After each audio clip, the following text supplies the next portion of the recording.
Hey there. In this video, I'm going to go over one of the most popular poses in all of yoga, downward facing dog, or Adho Mukha Svanasana in Sanskrit. I'm going to give you a few quick tips to make sure that you are reaching your full potential in this pose.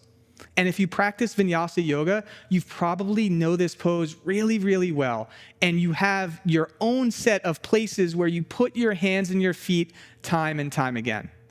But in this video, we're going to break it down a little bit more just to make sure that you have the proper distance between your hands and your feet every time you come to this pose. Because I think there's a misconception in yoga about having your heels on the ground every time in downward facing dog. And you know what? That's probably one of the last alignment points we need to look at when we do this pose and get the proper alignment. So let's hit the pose. We're going to start on our bellies, and we're going to try this together, and then you let me know if this different take on downward facing dog worked for you. So let's start on our belly.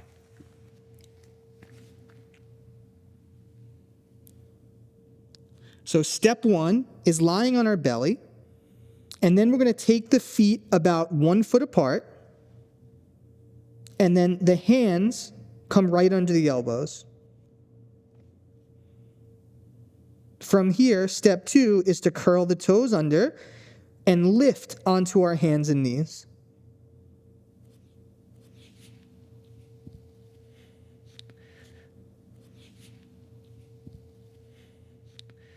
Now, the key is step three is not moving your hands and feet as you lift your hips and straighten your legs.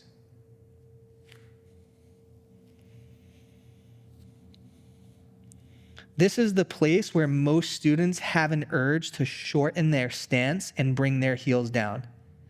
The heels will eventually come to the floor once you get enough length in your spine and your hamstrings open.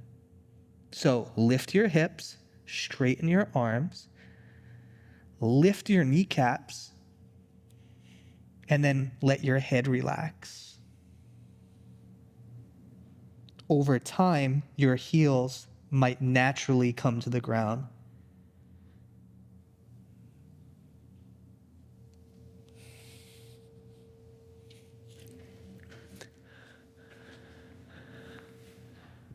So there you have it. 3 simple steps to make sure your downward facing dog is in the correct place each and every time you practice it. Step 1, lie on your belly. Step 2, hands under your elbows, feet 1 foot apart. Step 3, curl your toes under.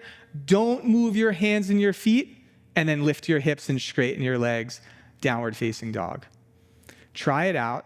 It might be different than what the normal distance of your downward facing dog looks like, but I guarantee you after you practiced it a few times, you will feel the extension and the expansion in your spine and the backs of your legs. And over time, just like anything else that's new in yoga and the practice of poses, you will start to practice it and feel comfortable with it, and then this new downward facing dog will be yours. All right, we'll see you on the mat next time.